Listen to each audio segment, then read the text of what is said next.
En directo, cuando están a punto de dar las 8 de la tarde, hora central europea, vamos a la señal que nos llega desde la Casa Blanca. Comparece el presidente de Estados Unidos, Donald Trump, junto al hasta hoy asesor de DOGE, de la Agencia de Desarrollo Gubernamental, Elon Musk, que se despide.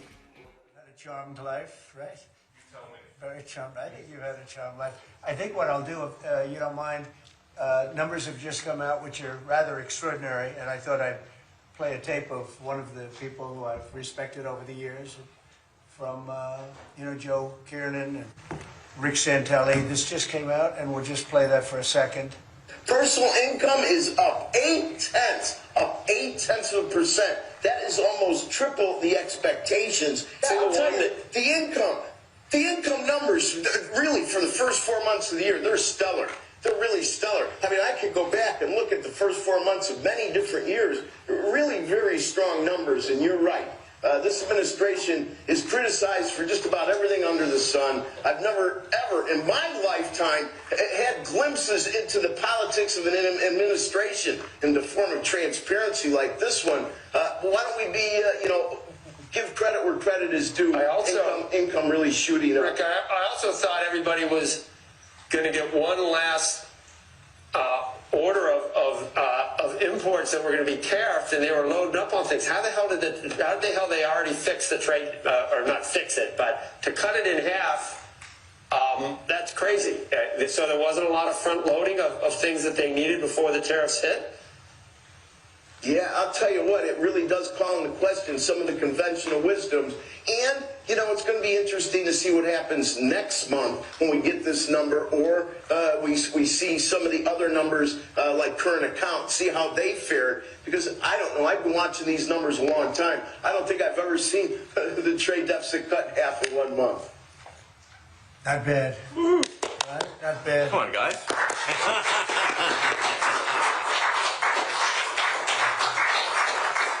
Yeah. I see Howard and Scott are here, so it's great.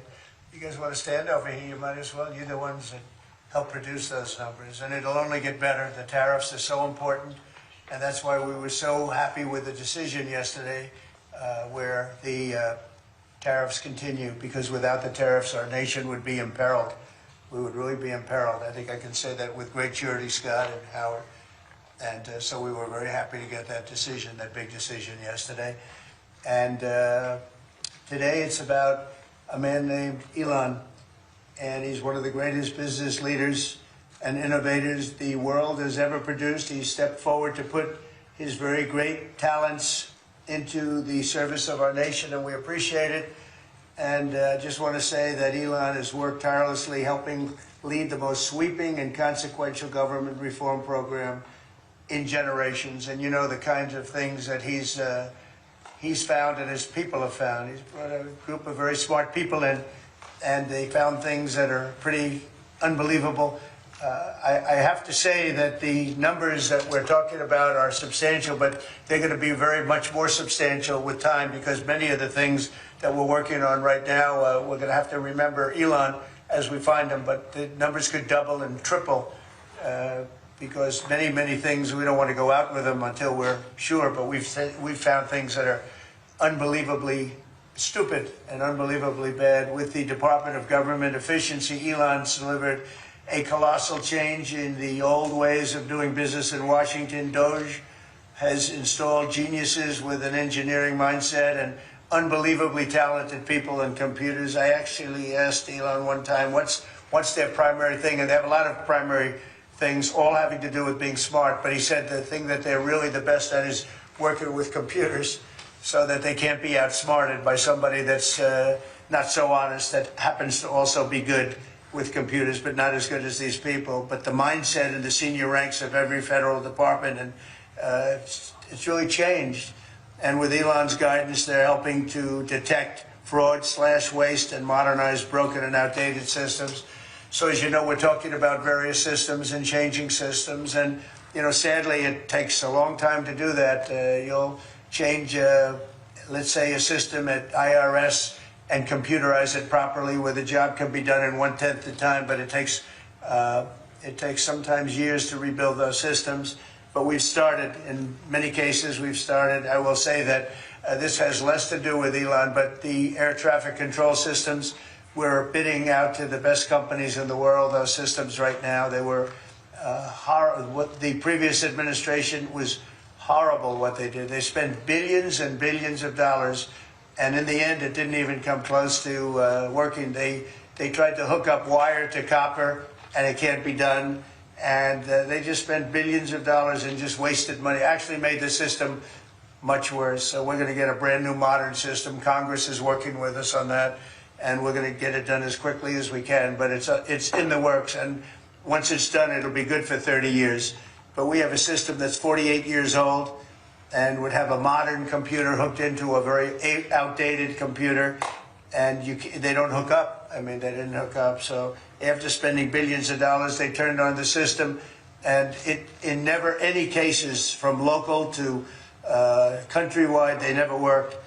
More than 75,000 bureaucrats have voluntarily left their taxpayer-funded jobs to come out and really do the job. Countless wasteful and unnecessary contracts have been terminated, and you know that we have terminated many, many contracts, and many contracts, Elon, are right now being looked at, and it may be 6 months, it may be almost a year in some cases. We're going through procedures, we're going through courts, and we'll remember you as we announce billions of dollars of extra waste, fraud, and abuse. Just as an example, DOGE canceled $101 million for DEI contracts at the Department of Education, $101 million, and that was just a small section of the Department of Education. $59 million for illegal alien hotel rooms in New York City, and the landlord never made the kind of money that he made in the last short period of time. $59 million to a hotel in New York City, $45 million for diversity, equity, and inclusion scholarships in Burma. In Burma, does anyone know about Burma? $42 million for social and behavioral change in Uganda. $40 million to improve the social and economic inclusion of sedentary migrants. I can say it's $2 billion to Stacey Abrams and her environmental movement. There was $100 in the account, and all of a sudden they found $2 billion in the account. And I assume that's being looked at. I don't know. I'm not sure. But I assume that's being looked at. Think of that, $2 billion. And then Lee will tell you there's another one over there for $20 billion being spent on another environmental credit. $20 billion. Not 20 million, a lot. Not 200,000, which is a lot.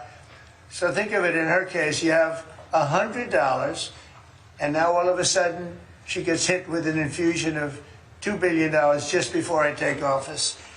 $20 million for Arab Sesame Street in the Middle East. Nobody knows what that's all about. Nobody's been able to find it. $8 million for making mice transgender. So they spent $8 million on making mice transgender. And those are better than many of the others. I could sit here all day and read things just like that, but we have other things to do. So it's much, much more than just that. We're totally committed to making the DOGE cuts permanent and stopping much more of the waste in the months to come. We want to get our great, big, beautiful bill finished and done. After that, we put some of this into the bill, but most of it's going to come later. We're going to have it cauterized by Congress, affirmed by Congress. In some cases, we'll make cuts. In some cases, we'll just use it in a different layer to save the money. But it's hundreds of billions of dollars. DOGE has also fully modernized the federal retirement process and continues to work very hard on the IRS modernization. But we're taking that over with DOGE. Many of the DOGE people, Elon, are staying behind, too, so they're not leaving. And Elon's really not leaving. He's going to be back and forth, I think. I have a feeling. It's his baby, and I think he's going to be doing a lot of things. But Elon's service to America has been without comparison in modern history. He's already running one of the most innovative car companies in the world. You look at his factories and compare them with some of the old factories we have, and it's a big difference. And the most successful space company, and I guess in history you would have to say the largest free speech platform on the internet, etc. Yet Elon willingly, with all of the success, he willingly accepted the outrageous abuse and slander and lies and attacks because he does love our country. I know that very much. He loves our country. He comes from another country, a country that's going through trials and tribulations, I would say. But he's all about the USA, and Americans owe him a great debt of gratitude. So I just want to thank Elon for his time as special government employee. Can you imagine? They called him an employee, but it's a special government employee, and for coming and helping us, and he really has changed the mindset of a lot of people. A lot of people thought, you know, maybe we'll cut 1% or 2% or 3%. Then they said, wow, we can cut a lot more than that. And we're going to do it very surgically. We're going to continue on the march. We're making America great again. When I was in Saudi Arabia, and we were in, as you know, 3 really great countries, predominantly the 3. Qatar was great, UAE was great, Saudi Arabia, incredible. Like such an incredible experience to be in those 3 countries. But the Crown Prince of Saudi Arabia, and I must tell you, the leaders, the great leaders of the other 2 that we just mentioned, they all said the same thing, that the United States is the hottest country right now anywhere in the world. And 6 months ago, we thought it was dead. It was like a dead country. And it would have been a dead country if we didn't have the right result on November 5th. It would have been a horrible, horrible situation was going on with the borders, with transgender for everyone, men playing in women's sports, and so much more. But they were saying the hottest country anywhere in the world. And then I played that little clip because that was one person who was respected, or 2 people, because Joe was in that one too. Joe's a good man. But that was one group of people saying something about the success of what we've done over the last 4 months. They cannot believe it. In the one case, they said they've never seen anything like it as long as they've been doing what they've been doing. They've been doing it for a long time. So I want to thank Elon for helping. And again, you know, the United States right now is the hottest country anywhere in the world. There's no country as hot. And we're doing really well. We came, when I left, we had no wars, we had no problems. We defeated ISIS, we rebuilt our military, and we had no inflation. And when I came back, we had a lot of inflation. We had wars all over the place. We had the embarrassment in Afghanistan where we gave up billions and billions of dollars of military equipment, the most embarrassing moment in the history of our country, I believe. I believe that strongly. We have Russia with Ukraine. We had the attack in Israel in October, the horrible attack, October 7th. Horrible, horrible attack. Nobody's ever seen anything like it. And now we have something where we're really healing a lot of that. We stopped India and Pakistan from fighting. I believe that could have turned out into a nuclear disaster. And I want to thank the leaders of India, the leaders of Pakistan, and I want to thank my people also. We talked trade, and we said we can't trade with people that are shooting at each other and potentially using nuclear weapons. And they're great leaders in those countries, and they understood, and they agreed. And that all stopped, and we're stopping others from fighting also, because ultimately we can fight better than anybody. We have the greatest military in the world.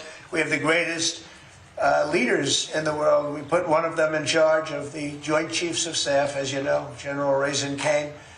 And we wiped out ISIS, completely wiped out ISIS in 3 weeks. They said it would take 5 years, and we did it in 3 weeks. And that's the way it is, but we don't want to have to use our military. We want to be peace through strength when we can, and that's the way we're going to have it. So I just want to thank Elon and all of his people. Most of those people are staying, almost all of them are staying, and they're going to be with us. And you're going to see the results coming long into the future. Even a year and 2 years later, you're going to see a lot of the results, and those hundreds of billions of dollars are going to be adding up, and they're going to continue to add. It'll be interesting, really interesting to see what the final number is going to be. But again, Elon gave an incredible service. Nobody like him, and he had to go through the slings and the arrows, which is a shame because he's an incredible patriot. The good news is that 90% of the country knows that, and they appreciate it, and they really appreciate what he did. And I gave him a little special something we have here. Thank you. A very special that I give to very special people. I have given it to some, but it goes to very special people, and I thought I'd give it to Elon as a presentation from our country. Thank you. Thank you, Elon. Thank you. Take care of yourself. Thank you. You see the lock. The lock on this is amazing. Large lot. Well, let me say perhaps a few words that this is not the end of DOGE, but really the beginning. My time as a special government employee necessarily had to end. It was a limited time thing. It's 134 days, I believe, which ends in a few days. So that it comes with a time limit. But the DOGE team will only grow stronger over time. The DOGE influence will only grow stronger. I'd liken it to sort of Buddhism. It's like a way of life. So it is permeating throughout the government, and I'm confident that over time we'll see $1 trillion of savings and a reduction in $1 trillion of waste and fraud reduction. The calculations of the DOGE team thus far, in terms of an FY25 to FY26 delta, are over 160 billion, and that's climbing. We expect that number will probably go over 200 billion soon. So I think the DOGE team is doing an incredible job. They're going to continue doing an incredible job, and I'll continue to be visiting here and be a friend and advisor to the president. And I look forward to times being back in this amazing room. By the way, isn't this incredible? Look at this incredible. It's stunning. I think the way that the Oval Office, how the president has just completely redone the Oval Office. It's beautiful. I love the gold on the ceiling. It's pretty nice. Yeah. It's been there a long time. That was plaster. Nobody ever really saw it. They didn't know the eagle was up there. And we highlighted. Essentially it's a landmark, a great landmark, and that's 24-karat gold, and everybody loved it. And now they all see it when they come in. So it's been good. The Oval Office finally has the majesty that it deserves, thanks to the president.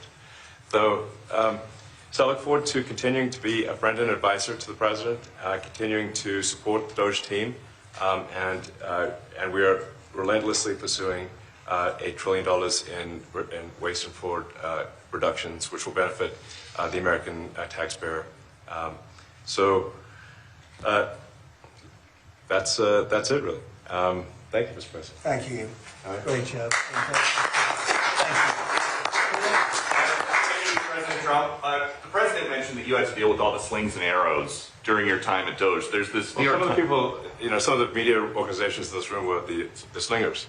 Well, so, there is a New York Times report today that accuses you of blurring the line between... It's the New York Times. Is that the same publication that got a Pulitzer Prize for false reporting on the Russiagate?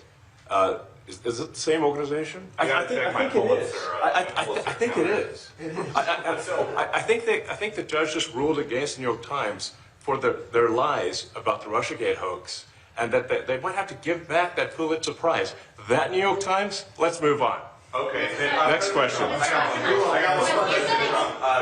President Trump, 5 aides who used to work here are in talks with Republicans in Congress to go and testify about what they did or didn't do to possibly conceal President Biden's decline.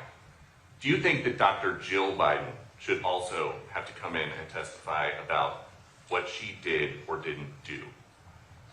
Well, I hate the concept of it. It's the wife of a man who was going through a lot of problems, and everybody that dealt with him understood that. And I guess it came out during the debate loud and clear. That was the biggest signal of all. They have to do what's right. The country was there was a lot of dishonesty in the election, as you know, 2020. That's been now caught. People understand it was a rigged election. And when you go further out, when you see the auto pen, I think the auto pen is going to become one of the great scandals of all time, because you have somebody operating it or a number of people operating. Because I knew Joe Biden. Joe Biden wasn't in favor of opening up borders, letting 21 million people into this from prisons and mental institutions and gang members. He wasn't into that at all.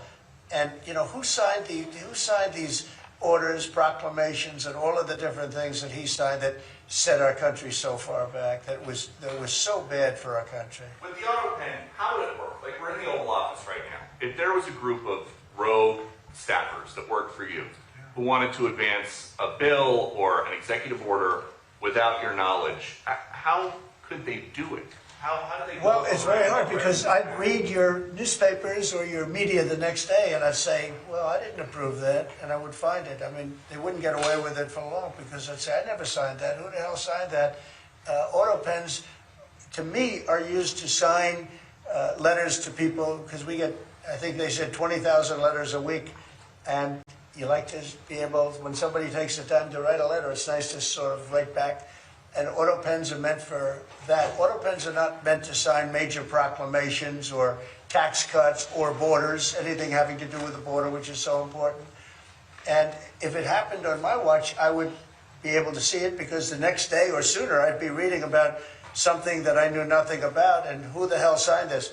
So I almost never used the auto pen. In fact, yesterday I was signing about 81, I think it was 81 proclamations and statements to people that I think should be signed by us. I think when you write letters to foreign dignitaries or presidents or prime ministers, you should be signing those letters, not done with auto pens. I understand he signed almost everything with an auto pen. It's a very dangerous thing. It really means you're not president. Whoever operated the auto pen, and we think we know who that is, and it was actually more than one person, but that's not what the presidency is all about. I hardly use the auto pen. Are you going to reinstate the tariffs on China?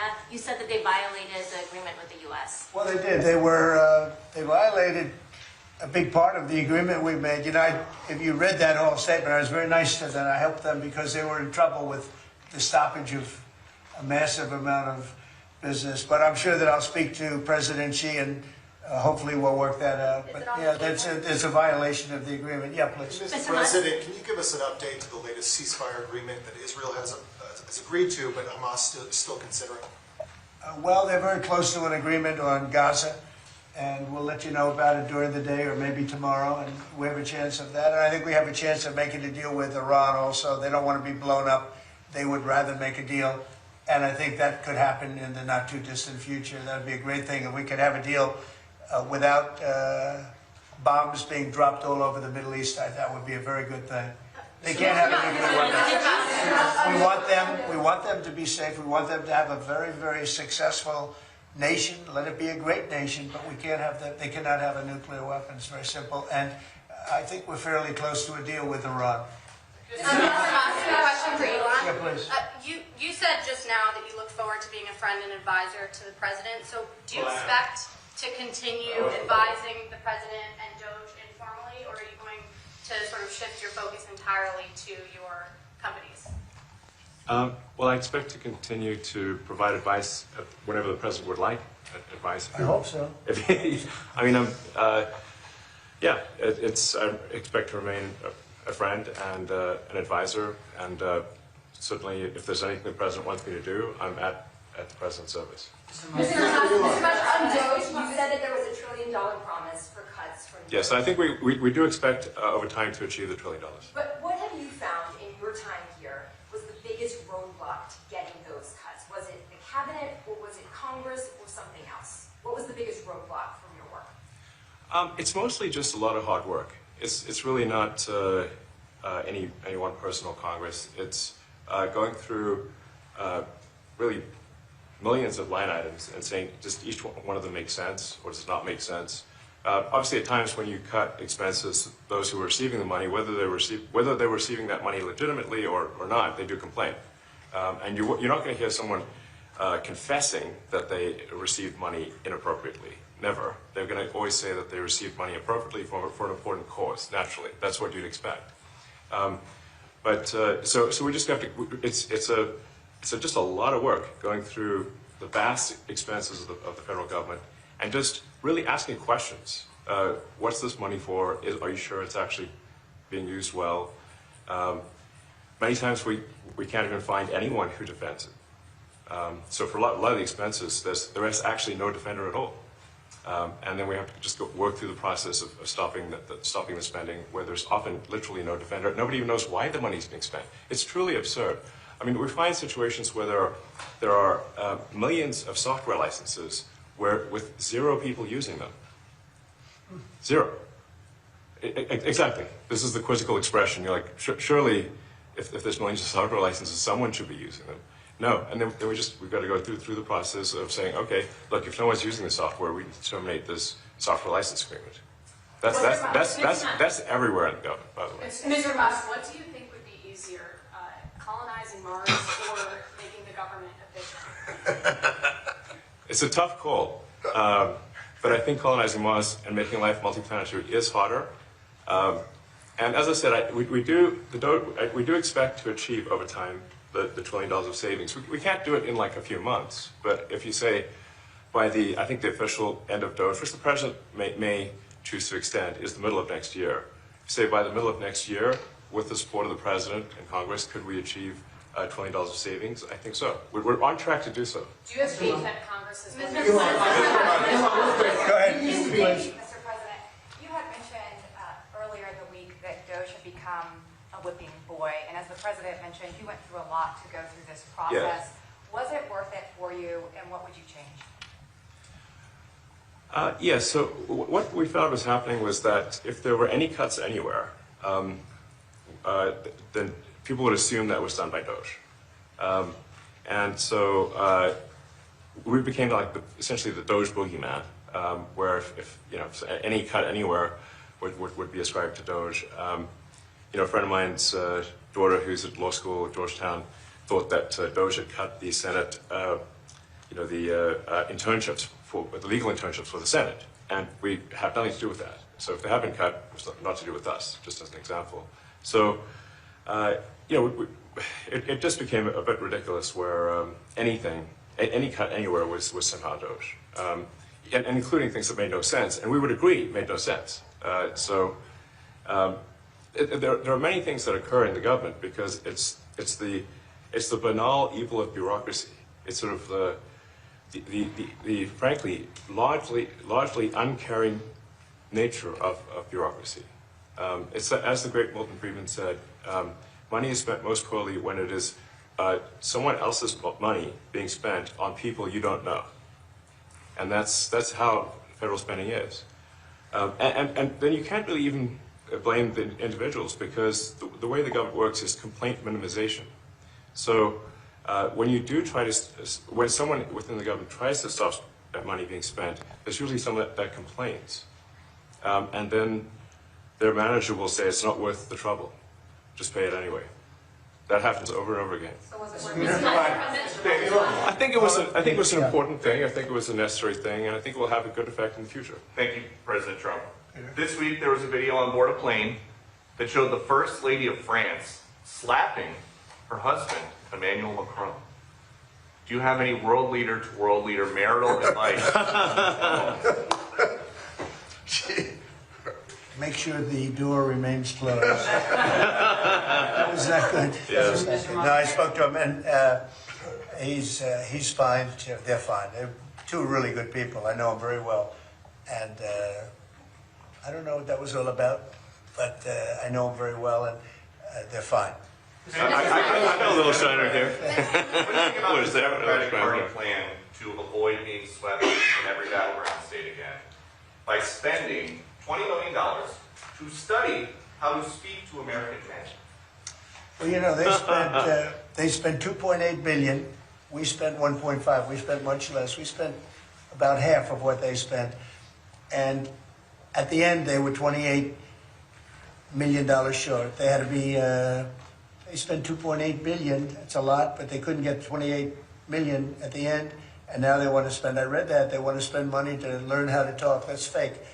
You don't want to be fake. You shouldn't have to hire consultants to say what America needs, because then the consultants should be running the deal, not them. But I read that they want to spend a lot of money in each state. So we won all 7 swing states, 7 out of 7. We won a lot more than that. We won the popular vote. We won everything, and they want to spend money to find out what they did wrong. And I mean, I can tell you what they did wrong. I can tell you every one of their programs When they say men playing in women's sports, I would say that's not a winner. When they say transgender for everybody, I think that's not a winner. When they say open borders so the entire world population of criminals can pour into our country, I don't think that's a winner. I mean, I just gave them that for free. But I don't know if they'll change their ways. I see them all the time. I see people that I know in Congress, Democrats, they're trying to justify some of the things I just said. You can't justify them. I always hear they're 80-20 issues. I say they're not 80-20, they're 97-3. They might be 99-1. They're not 80-20. They wish they were 80-20.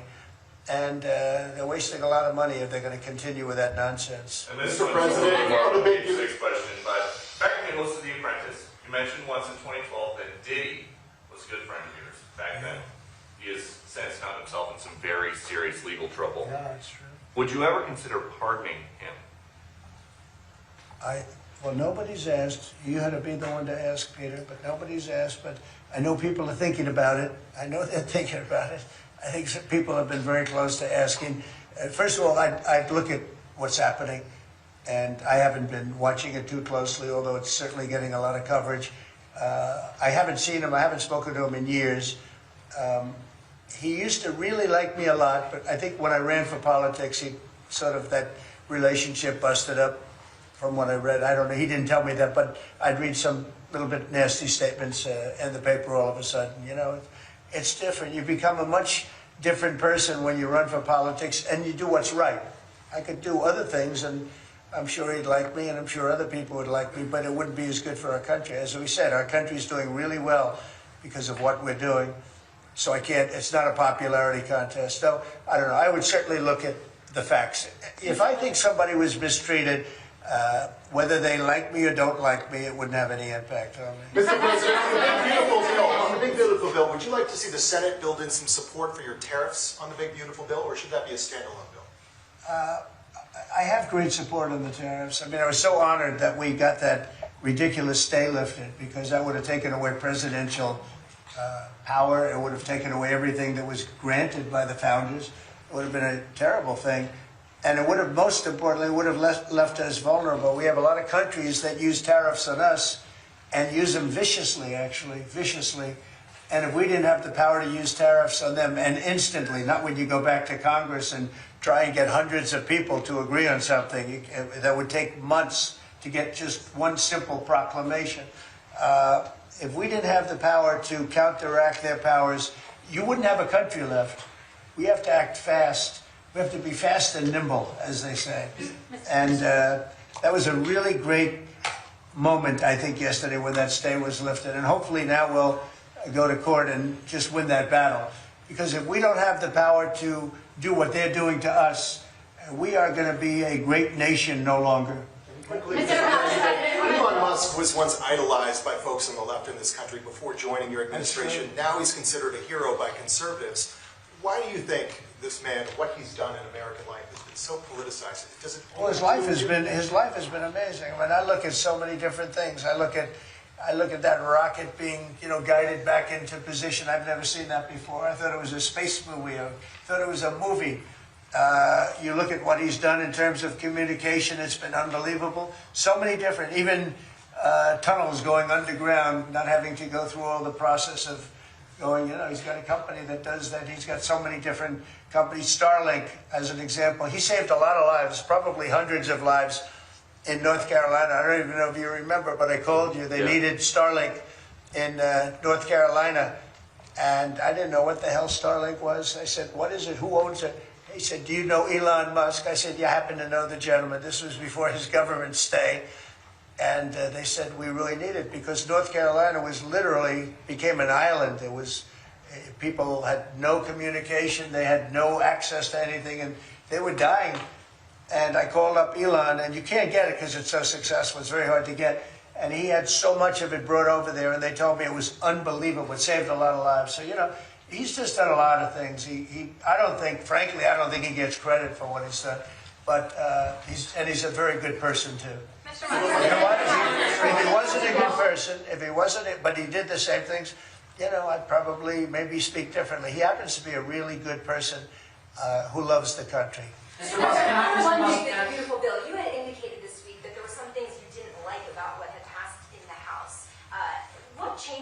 you want to see the Senate make? And you had also indicated there were things you didn't like about the bill. What would you be suggesting he push senators to change in their version? Well, I'll tell you, I'll go first. It's an unbelievable bill. It cuts your deficits. It cuts, you know, it's a huge cutting. But there's things I'd like to see maybe cut a little bit more. I'd like to see a bigger cut in taxes. It's going to be the largest tax decrease or cut in the history of our country. I'd like to see it get down to an even lower number. I was shooting for a slightly lower number. I would have liked to have done that. But with all of that being said, when you look at the tax cut and the fact that the original tax cut, which made us so successful, we had the most successful 4 years in the history of our country, the economy, and this is going to be even better. And you see that by the reports that came out just yesterday or tonight. I guess they were released this morning at 8 o'clock. You see the kind of numbers where somebody that's a pro is like, whoa, I haven't seen numbers like this since I've been doing this. You know, these are human emotions of professionals that have never seen numbers like, and we've just started. The bill is a great bill. It's going to be jiggered around a little bit. It's going to be negotiated with the Senate, with the House. But the end result is it extends the Trump tax cuts.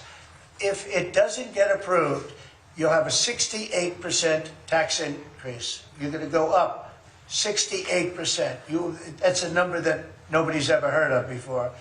You'll have a massive tax increase. If it does get approved, you'll have a large tax cut, the largest we've ever had. When you add the past tax cuts that we got you, the Trump tax, they call them the Trump tax cuts. It's an amazing bill. It does amazing things. With all of that, it's going to be adjusted a little bit over the next coming weeks, and I think it's going to be passed. The Republicans want to pass it. With all of the great things it does, including an extension of debt, it's the extension. We have to extend the debt. If we don't extend debt, we're in default. Now, the Democrats might like our country to be in default, but in 250 years, we've never been in default. That was handed to them by a very well-meaning man that gave it to them because he thought it was the right thing to do. It could have been their problem before the election, but this man thought it was the right thing to do, and he was well-meaning. I don't hold anything against him for that, but that was put on our plate when it should have been on the Democrats. September 28th, a famous date.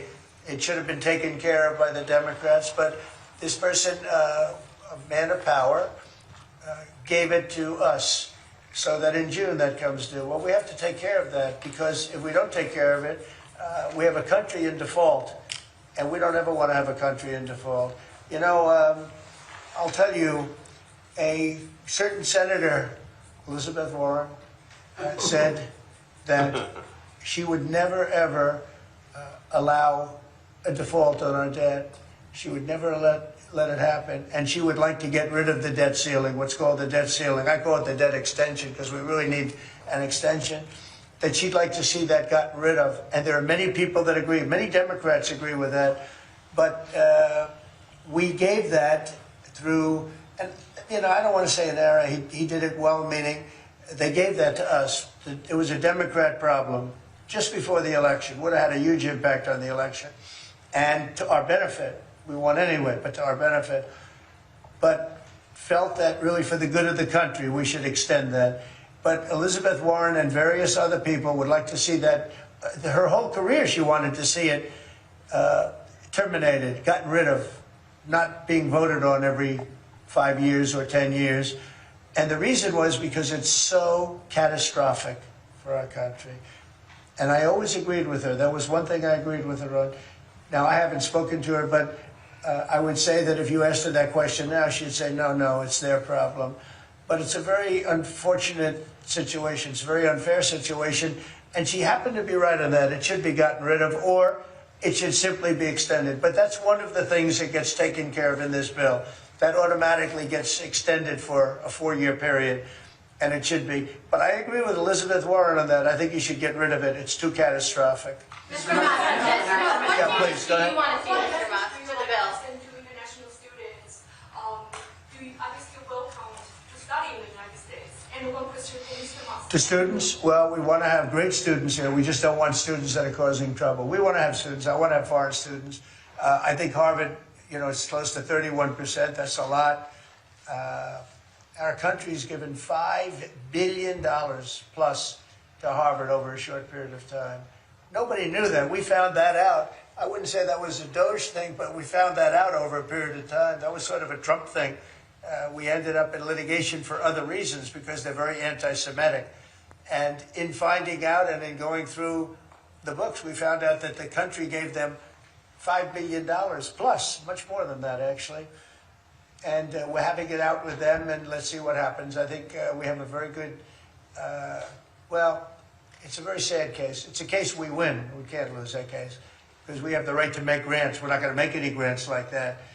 But I don't think Harvard's been acting very nicely. I think Columbia wants to get to the bottom of the problem. They've acted very well. And there are other institutions, too, that are acting, but Harvard's trying to be a big shot. And all that happens is every 3 days we find another $100 million that was given. 2 days ago, we found $200 million more.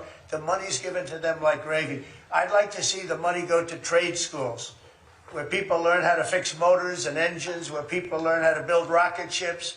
Because, you know, somebody has to build those rocket ships. Yeah. And I'd like to see trade schools set up, because you could take $5 billion plus hundreds of billions more, which is what's spent. Absolutely. And you could have the greatest trade school system anywhere in the world. And that's what we need to build his rockets and robots and things that he's doing, and to build lots of other things. And, you know, I went to school with people. In some cases, they weren't good students, but they could fix the engine of a car better than anybody I've ever seen. They could take it apart blindfolded. They had an ability at that. And they did very well. They made a lot of money. You know, it's a very skilled job. It's great. But I'd like to see a lot of money going into trade schools. I've always felt that. And we probably found our pot of gold, and that's what's been wasted at places like Harvard. And the money's been wasted. Yeah, please. Yeah, I wanted to ask quickly, Mr. Musk, is your eye okay? What happened to your eye? I noticed there's a bruise there. Well, it wasn't. I wasn't anywhere near France, so.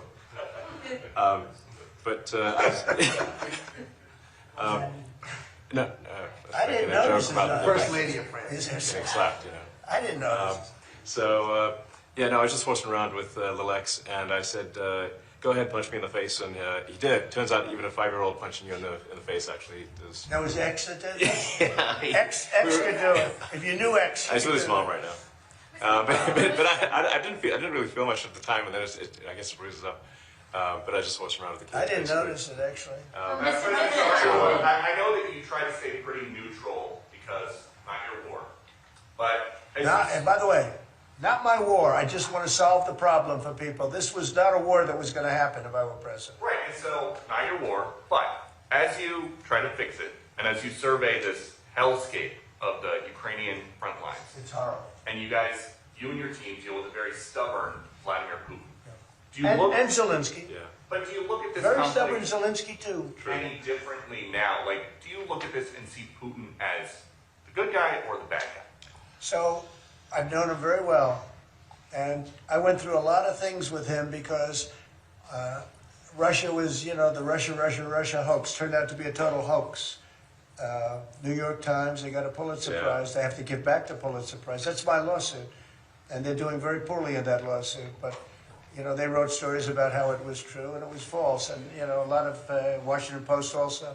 I have gotten to see things that I was very surprised at. Rockets being shot into cities like Kiev during a negotiation that I felt was maybe very close to ending.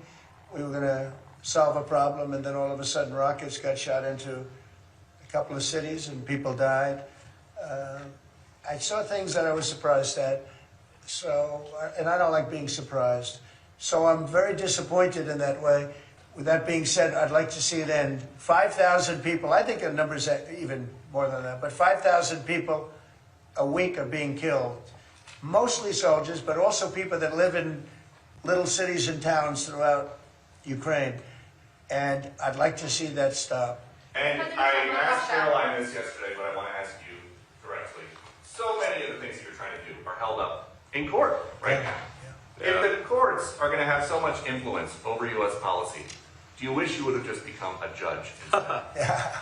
Yeah, well, look, it wasn't meant to be that way. If you look at the founders, the president had certain powers, and you have you three groups, and they all had supposed to be equal, pretty equal powers. But you can't have a judge in Boston running foreign policy in places all over the country because he's got a liberal bent or he's a radical left person. That's what the executive branch is for. And you have checks and balances. But we had millions of people pour into our country, many, many criminals poured into our country, murderers, mental institutions from all over the world being emptied out into our country. And if we don't get them out and get them out quickly, could lose your country very easily. This is a bad, that anybody would allow this to happen to our country. You know, with all of the things, we took over inflation, we took over some wars, we took over a lot of problems that didn't exist when I was president. None of it existed. We wiped out ISIS. Other than that, we had no wars. Putin was never going to hit Ukraine. Israel would have never been attacked. That attack, as you know, Iran had no money. They didn't have money for Hamas. They didn't have money for Hezbollah. They had no money whatsoever. That wasn't going to happen. All of these things that happened weren't going to happen. You wouldn't have had inflation. So it's very sad when I came back. But the thing that is the hardest is that they allowed 21 million people into our country, and many of those people are stone-cold criminals. They moved their criminal population into the United States, and of all the things that, you know, are bad, I solved inflation, I believe, already. I got the fuel prices down. The fuel prices came down. That's one of the reasons. They screwed up the energy. They screwed up the cost of gasoline and oil and gas. And you had tremendous inflation, the greatest inflation probably in the history of our country under Biden. And when people said, oh, but the economy was, no, the economy was terrible for the people because they couldn't afford the energy. And the energy brought everything else up. Energy is the big deal. But with all of that, we solved that already. In 4 months, we solved it. $1.99, $1.98 gasoline. First time people have seen that in a long time, since my term. But the hardest thing to solve is millions of people pouring into our country, many of whom are criminals. Because remember, these countries are smart. Their leaders are very street smart. They're sending the people that they don't want. They don't want the people that are there, that are law-abiding, that are productive, that are working hard. They want people that are in jails. We have them. They allow them to come in. And I always look to the other side, like, why would somebody do something? You know, in business, I try and study, why would they want to do this? Why would they want to sell it? Why would they want to buy it? One thing I can't figure out is, what would an administration, what were they thinking when they allowed millions of people from prisons all over the world, not just from South America, Venezuela, all over the world, from the Congo in Africa, hundreds of people, thousands of people from the Congo, rough prisoners, from Asia, from Europe, rough parts of Europe. Why would they allow them to come into our country? Why would they do that? It's the one thing I can't figure out. And I don't believe it was Joe Biden. I really don't. I mean, look, he's been a sort of a moderate person over his lifetime, not a smart person, but somewhat vicious person, I will say. If you feel sorry for him, don't feel so sorry because he's vicious. What he did with his political opponent and all of the people that he hurt a lot of people, Biden. And so I really don't feel sorry for him. But he wasn't a person that would allow murderers to come into our country. He wasn't a person that was in favor of transgender for anybody that wanted it, take kids out of families, etc., etc. So I just don't understand why a thing like this, how a thing like this could have been allowed to happen. Very sad. It's very sad for our country. If I can add something to that, which is, I think the fundamental moral flaw of the left is empathy for the criminals and not empathy for the victims. Empathy for the criminals, but not empathy for the victims. And there's been way too much of that. That needs to stop. To the President's point, there's been immense judicial overreach that is unconstitutional. That was never intended. And it's undermining the people's faith in the legal system. It needs to stop. It's gone too far. And just today, we had, just a couple of hours ago, we had a great decision from the Supreme Court, thank goodness, that was very important. We had two important decisions yesterday on the tariffs, because again, we have to be able to fight a fair fight with other countries. Howard, would you say? We have to be able to use tariffs to fight people that use tariffs on us. I mean, if we didn't have that power of tariffs, we would economically be destroyed as a country, because they will destroy us. Other countries will destroy us with unchecked tariffs. We can check them when we have the use. They tried to take that power away from us. And if you take that power away, we're not going to have a country. We won't have an economically viable country. But it's very important on immigration that we be able to get people out without having to go through a long court case. I mean, it was up to some of these judges. Every single one of these millions of people, criminals, prisoners that were let go from jails because they save a fortune when they did. They brought them into the United States. You know what they're saving? The money they're saving? But some of murders, it's very important that we're able to get those people out of here fast, bring them back to their country where they belong. And those countries take them, because if they don't take them, they have to go through the wrath of the United States, and they take them. But we have judges that don't want that to happen, and it's a terrible thing. That's going through the court system right now, that whole situation. But when ICE and with Border Patrol, they've done an incredible job. When they do this incredible job, and they capture 100 killers and drug dealers, we can't keep them for years here as we go through trials. We have to get them out rapidly, and we know who they are. We know who they are, and we're very careful about who they are, but we have to get them out rapidly, or again, we're not going to have a country, okay? Maybe one or two more. Go ahead, please.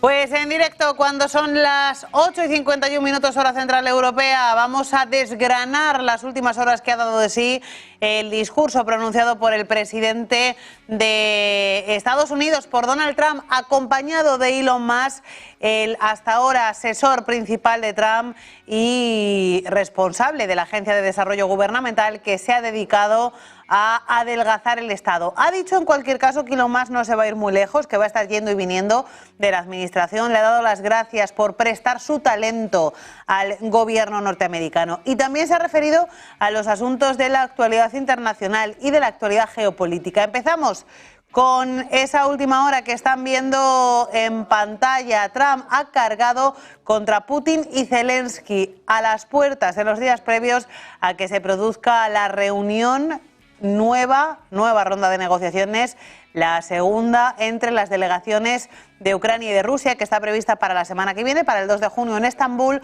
Pues ha repartido culpas el presidente de Estados Unidos. Dice que tienen la culpa los dos, tanto Putin como Zelensky, de que el conflicto no avance. Dice que ambos mandatarios, tanto el presidente de Rusia como el presidente de Ucrania, son unos tercos y que así no es posible avanzar. Esa ha sido una de las grandes frases que ha pronunciado el presidente de Estados Unidos, y también se ha referido a la situación que atraviesa Estados Unidos con China. En el día en el que ha estallado la bomba de que Estados Unidos ha acusado a China de estar incumpliendo el acuerdo comercial alcanzado a principios de mes en Ginebra, lo que ha dicho Donald Trump es que se está incumpliendo ese acuerdo, que China se ha portado mal, se está portando mal con Estados Unidos, pero que a pesar de eso él está esperanzado en que pueda haber pronto una solución a ese conflicto, y espera que esa solución se produzca cuando él tenga una conversación telefónica con Xi Jinping. Vamos a ver ese momento. Well, they did. They violated a big part of the agreement we made. You know, if you read that whole statement, I was very nice to them. I helped them because they were in trouble with the stoppage of a massive amount of business. But I'm sure that I'll speak to President Xi and Hopefully we'll work that out. But yeah, it's a violation of the agreement. Yeah, please. El presidente de Estados Unidos también se ha referido a las negociaciones que se están produciendo entre Estados Unidos e Irán en busca de un acuerdo que ponga fin a un conflicto permanente durante décadas. Dice el presidente de Estados Unidos que un acuerdo con Irán es posible, pero reitera, insiste, subraya en que para que ese acuerdo se produzca, que ha dicho que se puede firmar pronto, tiene que haber previamente un compromiso por parte de Irán de la no tenencia de armas nucleares.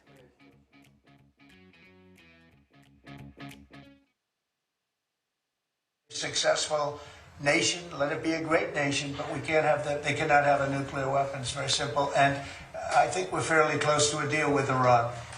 Y pendientes también de la actualidad, se ha referido el presidente de Estados Unidos, Donald Trump, a esa imagen que se hizo viral el pasado lunes cuando el presidente de Francia, Emmanuel Macron, en las escalerillas antes de llegar, antes de bajar camino de Vietnam, pues recibió un bofetón de su esposa. Ha dicho Donald Trump que ha hablado con los dos y que se encuentran bien. Parece que el presidente de Estados Unidos, Donald Trump, media entre el presidente francés Emmanuel Macron y su esposa Brigitte después de ese incidente, con una imagen que ha dado la vuelta al mundo y que ha cuestionado la relación entre ambos. Vamos a ver ese momento. Make sure the door remains closed. Was that good? Yes. No, I spoke to him, and he's fine. They're fine. They're two really good people. I know them very well, and